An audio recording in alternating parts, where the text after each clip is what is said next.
Assalamualaikum and hi to my lecture. Today our group will talk about quality control, and firstly our team, Chia Liang Chiang, Muhammad Amir Azamuddin bin Zulkifli, Muhammad Syarul bin Zulkifli, Anis Farhana binti Muhammad Rizal, and lastly Nur Adibah binti Ghazali. Okay, first we need to know some bit about quality control. First, what engineering quality control is a system of maintaining standard in manufacture product by testing a sample of the output against the specification. And next, we also need to know about what is management and planning tools. Tool used in structuring unstructured ideas, make a plan, organize and control the projects. Our task group given is using a suitable management and planning tools, plan a series of activities to be carried out to build a badminton court, estimate the duration for the project. First, the problem our team faced to build the badminton court. First, we see the height. It should be such that shuttlecock should not get obstructed while playing. Next, we see ventilation or lighting. Very important, as the light should be adequate enough and should not glare the eyes of the player. And the third one, the airflow. We see the airflow cannot be directly flow to the court. Then shuttlecock flight is disturbed. And flooring, we suggest the badminton court is indoor and it should be less elastic and avoid the concrete floor. And lastly, the color of the wall, which is visible while playing. It should not blur the view of the shuttlecock. Okay, from the problem statement, management and planning tool can be used to solve this problem. There are several planning tools that can be used. But in this problem, we will look into activity network diagram. Okay, let me see what is activity network diagram. Activity network diagram is a diagram of project activities that shows the sequential relationship of activities using arrows and nodes. Okay, next we look for the reason we are choosing activity network diagram.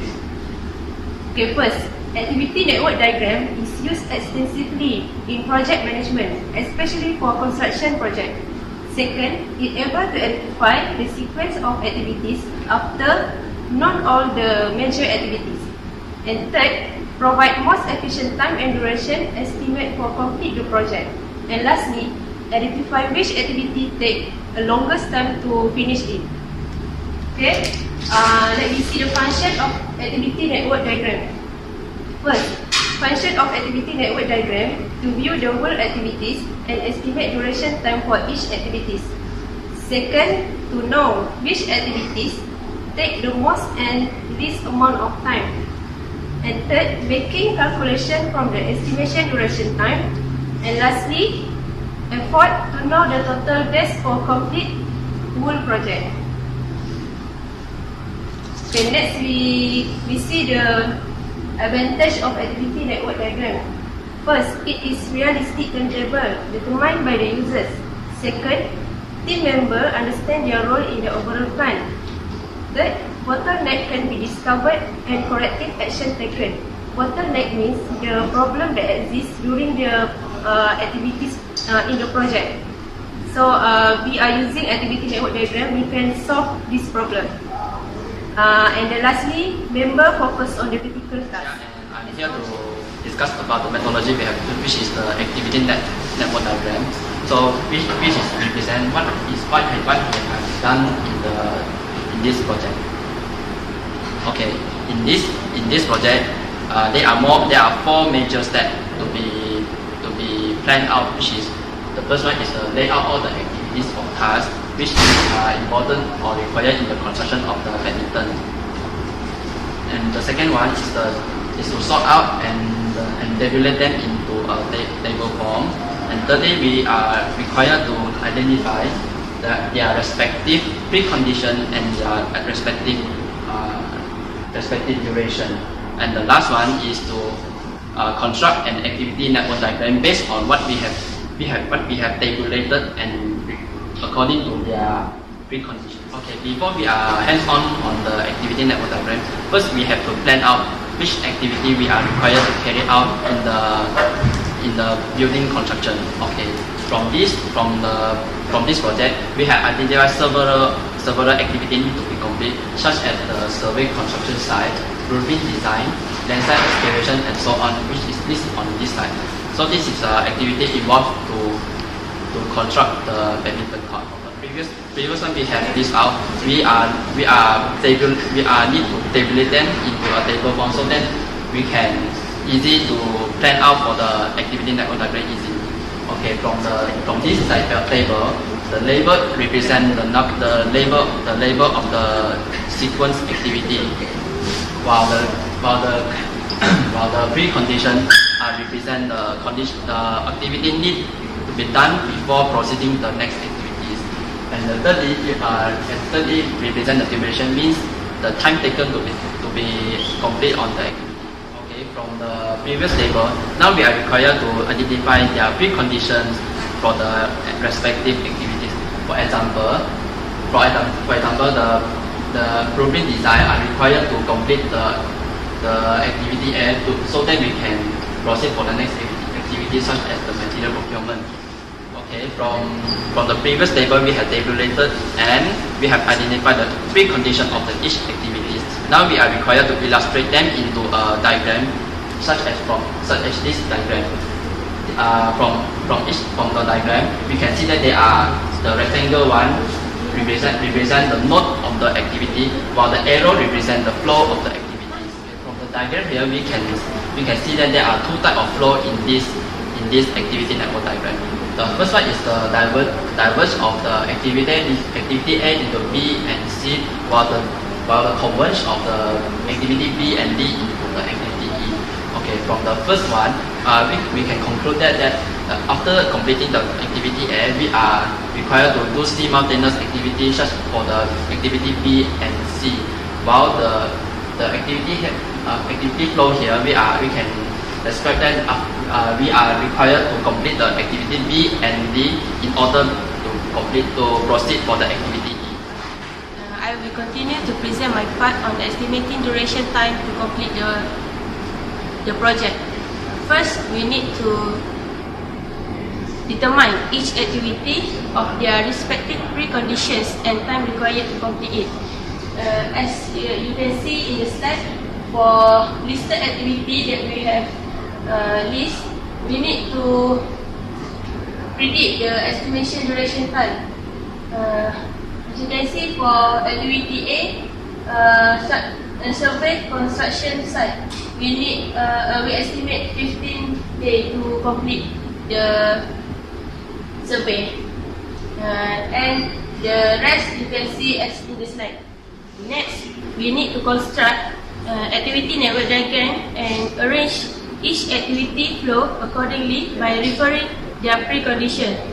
As you can see in this slide, we have construct activity network diagram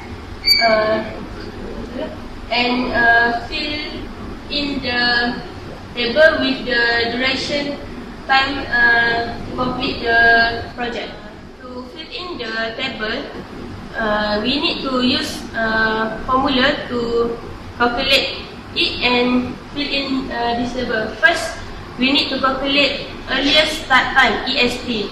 We can calculate EST by adding the EST and duration of the first activity. As you can see in the slide, for the first table for activity A, you need to adding the earliest start time, EST and duration for the activity A, and you can get the EST for the next activity.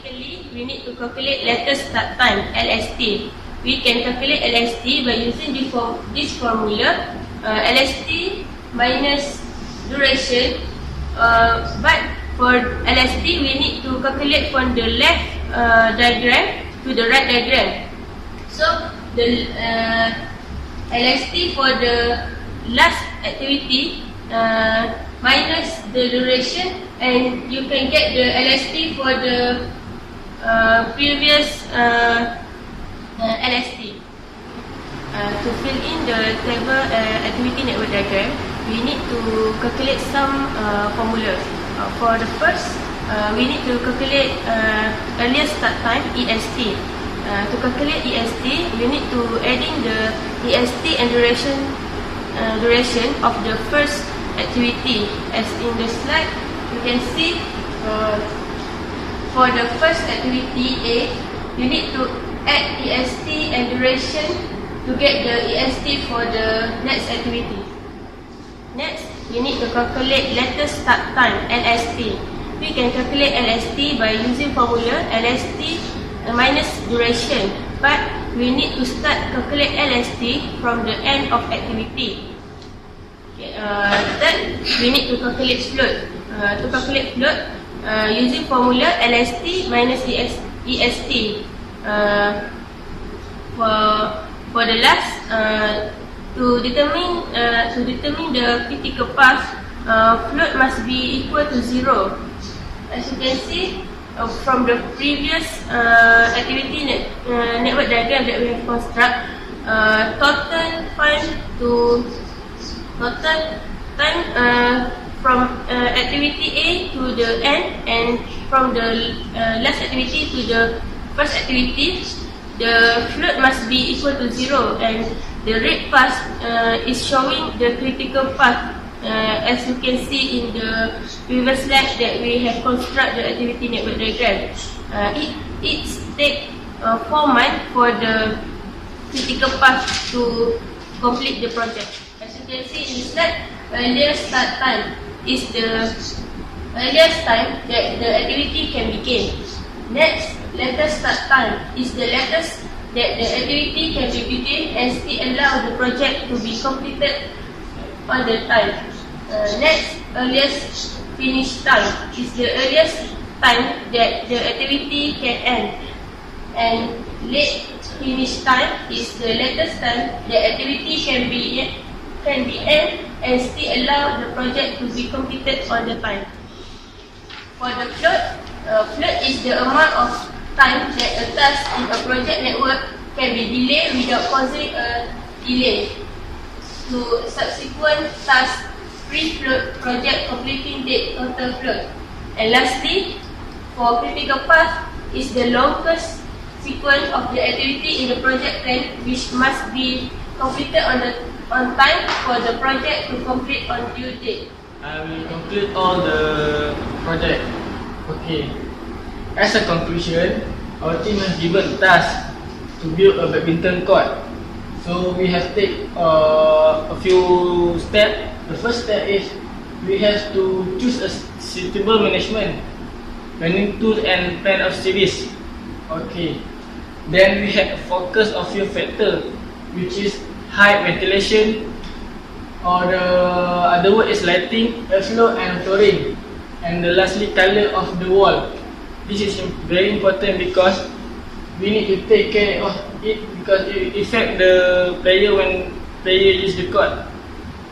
Okay, the next is we use the activity network diagram, which is called AND. This is because our member can understand their own role and can do the task.